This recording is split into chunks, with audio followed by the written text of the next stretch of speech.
The Witness of Wisdom, Tale of an African Baobab. The winds of change swept across the savannah when I first broke through the soil in what would later become modern-day Tanzania.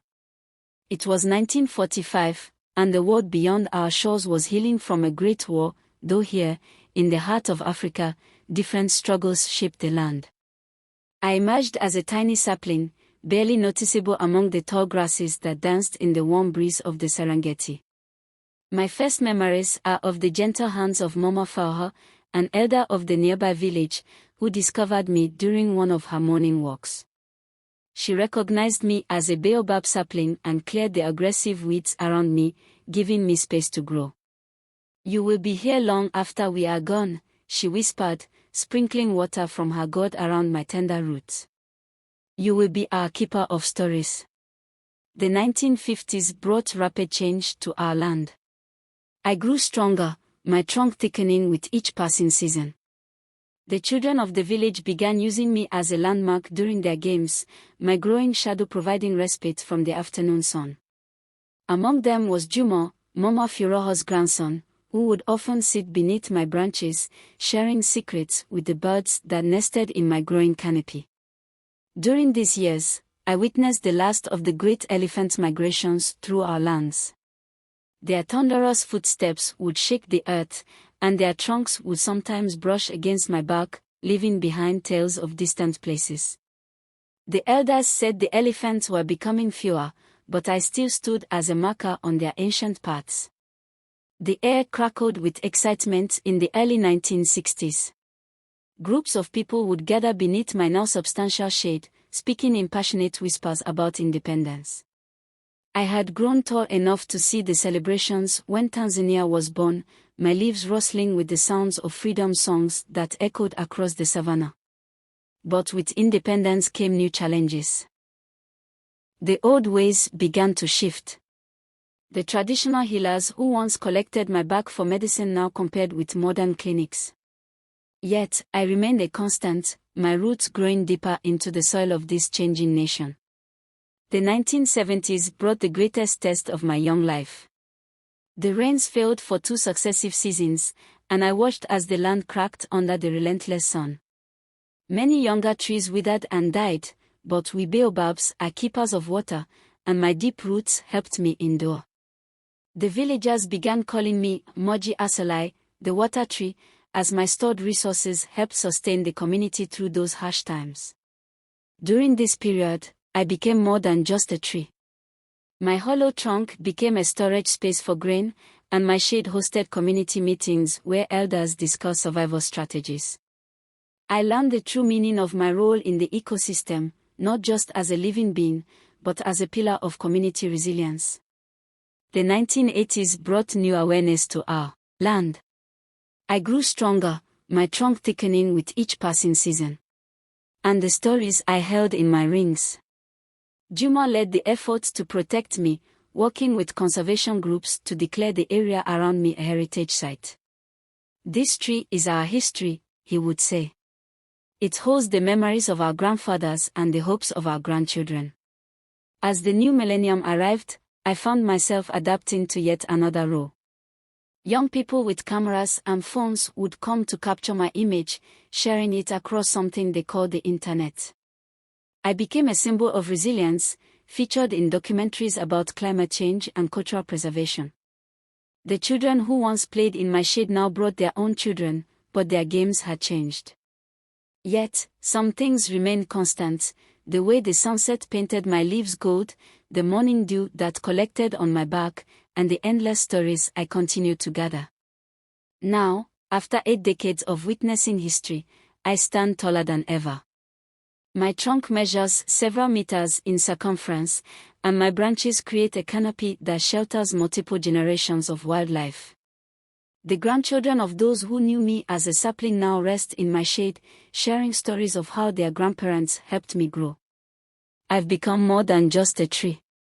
I am a living library of ecological change, a testament to the resilience of nature, and a symbol of hope for the future. Scientists study my rings to understand climate patterns, while local schools use me as a living classroom for environmental education. Juma, now an elder himself, still visits regularly.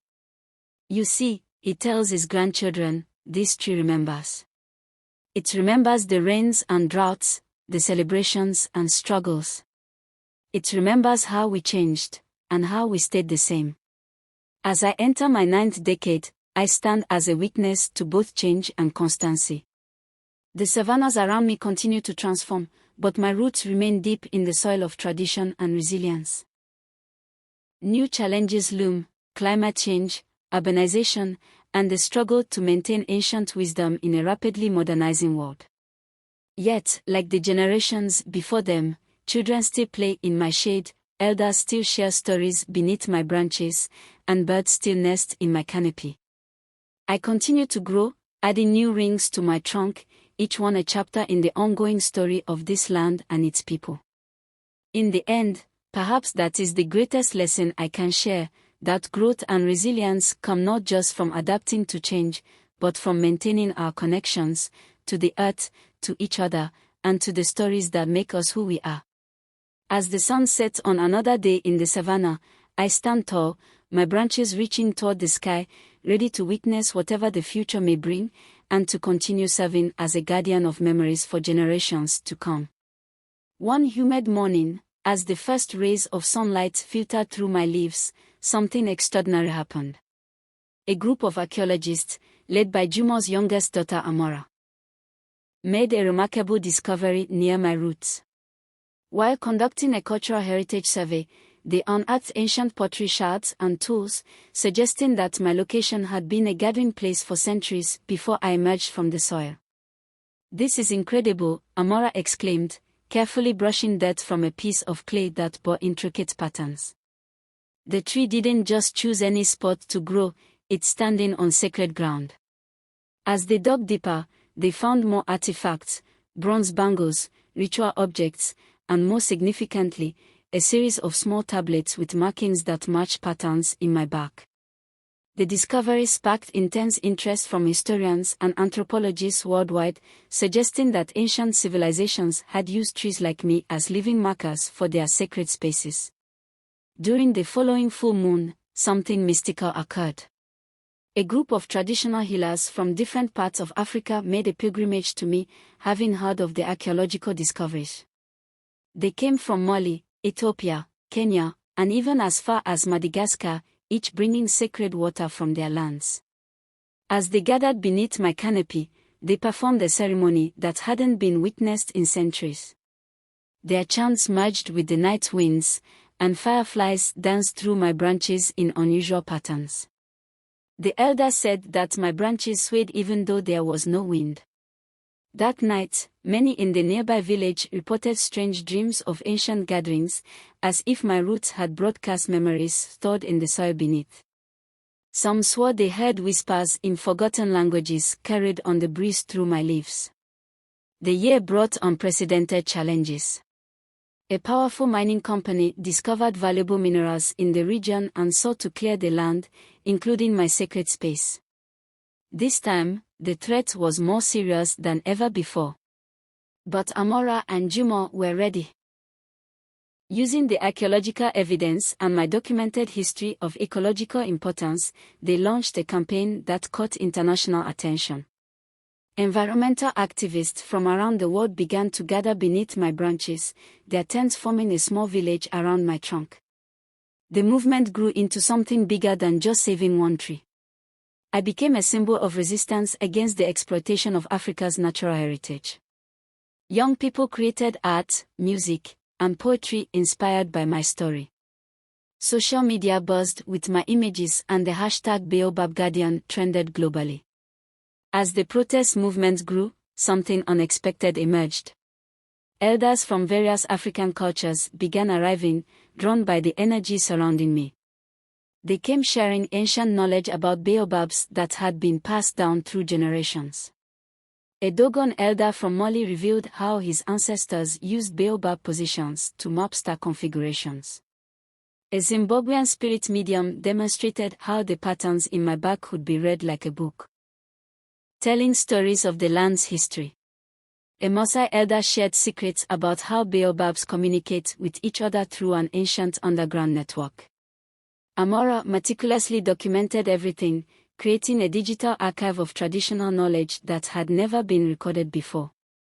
Scientists were amazed to find that much of this ancient wisdom aligned with their latest discoveries about tree communication and intelligence. The climax came during the next great drought. While other areas suffered, the land around me remained relatively fertile. Scientists discovered that my extensive root system had created a microclimate that helped maintain soil moisture and biodiversity. More remarkably, they found that I was connected to a network of younger trees in the area, sharing water and nutrients through fungal networks, just as the elders had known. This discovery led to a groundbreaking collaboration between traditional knowledge keepers and modern scientists. They began working together to understand how ancient African wisdom about trees could help combat climate change and desertification. As I approach my 90th year, I've become more than just a tree or even a sacred site. I am a living bridge between the past and future, between traditional wisdom and modern science, between human culture and natural law. The mining company eventually withdrew their plans, and the land around me was declared a UNESCO World Heritage Site. But more importantly, my story sparked a movement across Africa to document and protect other ancient trees and the traditional knowledge they guard. Amora established a research center in my shade, where elders and scientists work together to understand the deep connections between human culture and the natural world. Young students come from around the world to learn both the scientific and traditional aspects of environmental conservation. Now, as I watch the sun set on another day, I feel the vibrations of change in my roots. The children who play in my shade carry mobile phones but also know the traditional stories. The scientists who study my rings respect the ceremonies of the elders. The elders who share their wisdom embrace the new ways of preserving knowledge. My branches have grown wider, my roots deeper, but it's the stories I hold that matter most. In my rings are written not just the rains and droughts of centuries, but the hopes and struggles of generations. Through my leaves whisper not just the winds of change, but the voices of ancestors and the dreams of those yet to come. As the evening star appears and the fireflies begin their dance, I stand tall, a living testament to the power of resilience, wisdom, and the eternal connection between people and nature. My story continues to grow, like new leaves after the rain, reaching ever upward toward the light of understanding. And so I remain a keeper of memories, a bridge between worlds, and a guardian of hope for the generations to come. For in my branches, the past and future meet, and in my shade, all stories find their place to grow.